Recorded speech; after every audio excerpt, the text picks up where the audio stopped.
Hello guys, आप लोग कैसे हैं? आप लोगों की पढ़ाई कैसे चल रही है? आज हम आप लोगों को the fundamental unit of life के कुछ इम्पॉर्टेंट फैक्ट्स हैं जिसमें से 1 नंबर के क्वेश्चन आपके बन जाएंगे क्लास 9th में भी। और अगर कोई अपना एग्जाम की तैयारी कर रहा है तो उसके लिए भी ये अच्छा हो कि इसमें से 1-2 नंबर का क्वेश्चन जरूर आप लोगों को पूछ लेगा। जैसे सबसे पहले ये है कि कोशिका की खोज किसने की?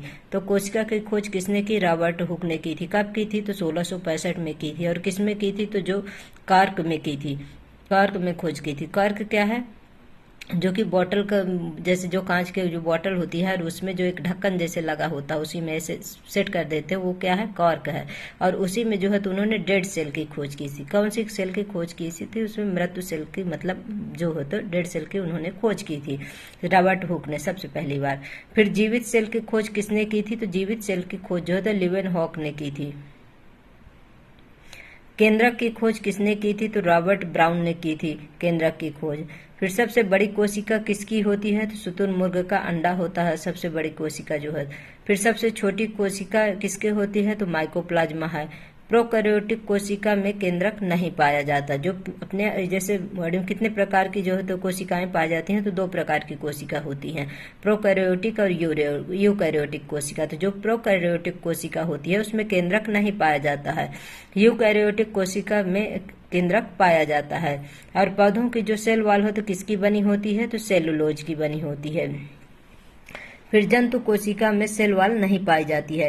ये सबसे बड़ा डिफरेंट है कि यानी कि जंतु कोशिका और जो प्लांट कोशिका है तो इनमें जो है तो क्या मेन डिफरेंट है? तो मेन डिफरेंट ये है कि जो पौधे होते हैं, जो प्लांट होते हैं, उसमें सेल वॉल जो है तो प्रेजेंट होती है और जंतु कोशिका में सेल वॉल अब्सेंट रहती है। इस प्रकार से डिफरेंट है दोनों में। और जैसे इसमें जो है तो आपका प्लांट में जो है तो प्लास्टेड पाए जाते हैं और जो ये जंतु कोशिका होते हैं इसमें प्लास्टेड नहीं पाए जाते हैं। आपका जो इसमें प्लांट में होते हैं इसमें बहुत बड़ी सी वैक्यूल पाई जाती है, जबकि जंतु कोशिका में वैक्यूल नहीं पाई जाती, मतलब नाम मात्र के लिए बहुत छोटी पाई जाती है। हम इसके पहले आप लोगों को इसके बारे में बता चुके हैं, पढ़ा चुके हैं। आपको इसके में थ्योरी भी करवा दी हूँ, आंसर क्वेश्चन भी करवा दी हूँ। अगर आप लोगों ने नहीं पढ़ा है तो एक बार जरूर पढ़िएगा, आप लोगों को सब समझ में आ जाएगा। क्योंकि सबसे पहले जब अपन थ्योरी पढ़ते हैं और उसके बाद कोई जो है तो ये जो एमसीक्यू करते हैं तो जल्दी ही समझ में सब कुछ आ जाता है। पौधों में सेल वॉल प्रेजेंट होती है तथा जंतु कोशिका में सेल वॉल अब्सेंट होती हैं।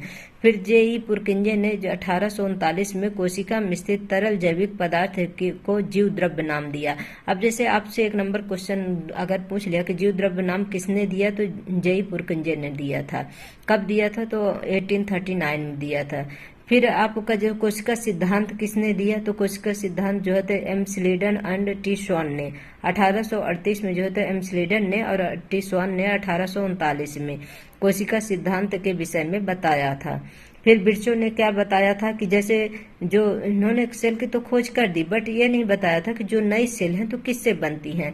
तब इन्होंने बिरचो ने क्या बताया 1855 में कि कोशिका सिद्धांत को और आगे बढ़ाया। उन्होंने बताया कि सभी कोशिकाएं जो है पूर्ववर्ती कोशिकाओं से ही बनती हैं, यानी कि अपने बॉडी में जो पुरानी सेल्स होती हैं उसी से जो है तो नई सेल का निर्माण होता है। ये किसने बताया? बिरचो ने बताया। फिर 1940 में इलेक्ट्रॉन सूक्ष्मदर्शी की खोज के बाद कोशिका की जटिल संरचना, बहुत से अंगकों को समझना संभव हो पाया। यानी कि जो जैसे कि आपका ये माइटोकॉन्ड्रिया है और आपका लाइसोसोम है, इनके बारे में एंडोप्लाज्मिक रेटिकुलम है, इनके बारे में कब ये सब कुछ जानने को मिला? जब इलेक्ट्रॉन सूक्ष्मदर्शी की खोज हो गई थी। कब? 1940 में। उसके बाद जो है तो सेल के अंदर क्या क्या पाया जाता है, हर चीजों को बारीकी से उसमें से देखा गया। फिर एक कोश की जीव कौन कौन से होते हैं? तो एक कोश की जीव में जैसे आपका अमीबा है, क्लेमाइडोमोनास है, पैरामीशियम तथा बैक्टीरिया है। ये सब क्या है? एक कोश की हैं। और ये किसमें आते हैं? तो ये जो है तो प्रोकैरियोटिक में आते हैं। फिर बहुकोश की जीव में कौन कौन से आ जाएंगे? कवक, पादप और जंतु। देखिए इसके बारे में जो है तो बहुत ज्यादा डिटेल में जो है तो उसमें क्लास 11th की बुक में दिया हुआ है। अगर आप इसके बारे में पढ़ते हैं कि इसका कितने भागों में वर्गीकरण किया गया है, तो जैसे आपका इसमें बताया जाएगा कि मोनेरा है, प्रोटिस्टा है, कवक है, पादप है, जंतु है। इनमें जो है तो 5 भागों में बांटा गया है। जो 5 किंगडम है ये क्लास 11th में दिया हुआ है। फिर सभी जीवों को कितने भागों में बांटा गया है? तो देखिए 5 भागों में बांटा गया है। किसमें किसमें बांटा गया है? तो आपका मोनेरा है, प्रोटिस्टा है, कवक है, प्लांट है, एनिमिलिया है, यानी कि जंतु है। ये सब 5 भागों में बांटा गया है। कोशिका दो प्रकार, कितने प्रकार की होती हैं? 2 प्रकार की होती हैं, प्रोकैरियोटिक कोशिका और यूकैरियोटिक कोशिका होती है। फिर मानव शरीर की कोशिका, मतलब मानव शरीर में कितनी प्रकार की कोशिकाएं पाई जाती हैं, तो आपको एनसीईआरटी में दिया हुआ है कि चिकनी पेशी कोशिका पाई जाती है, रुधिर कोशिका पाई जाती है, तंत्रिका कोशिका है, अंडाणु कोशिका है, शुक्राणु कोशिका है, वसा कोशिका है, और सभी का कार्य अलग अलग है। और जब हमने आप लोगों को थ्योरी पढ़ाया है तो उसमें से हम आप लोगों को इसके बारे में भी बताए हैं कि जैसे रुधिर कोशिका, तंत्रिका कोशिका, अंडाणु कोशिका, सबका कार्य क्या है। जीव द्रव्य, जैसे जीव द्रव्य किसे कहते हैं? अब देखिए जीव द्रव्य कैसे बनता है। तो जीव द्रव्य जो है तो कोशिका द्रव्य प्लस केंद्रक को मिलाकर क्या बनता है? जीव द्रव्य बनता है। यानी कि जो कोशिका द्रव्य होगा और केंद्रक होगा तो दोनों को एक साथ अगर होंगे तो उन्हें जीव द्रव्य कहेंगे। कोशिका अंगक इलेक्ट्रॉन सूक्ष्मदर्शी से ही देखे जा सकते हैं, क्योंकि उसमें जो है तो इतने सूक्ष्म होते हैं कि इसको ऐसे नॉर्मल सूक्ष्मदर्शी से नहीं देखा जा सकता है। जैसे अंतर्द्रव्यी जालिका है, एंडोप्लाज्मिक रेटिकुलम है, गोल्जी उपकरण, गोल्जी बॉडी है, लाइसोसोम है, माइटोकॉन्ड्रिया है, प्लास्टिड है, कोशिका अंगकों के महत्वपूर्ण ये उदाहरण हैं कि यानी कि ये जो है तो कोशिका के अंदर पाए जाते हैं। और इसको जो है तो 1940 में जब इलेक्ट्रॉन माइक्रोस्कोप का जब खोज हुआ है उसके बाद ही इनको पता चला है।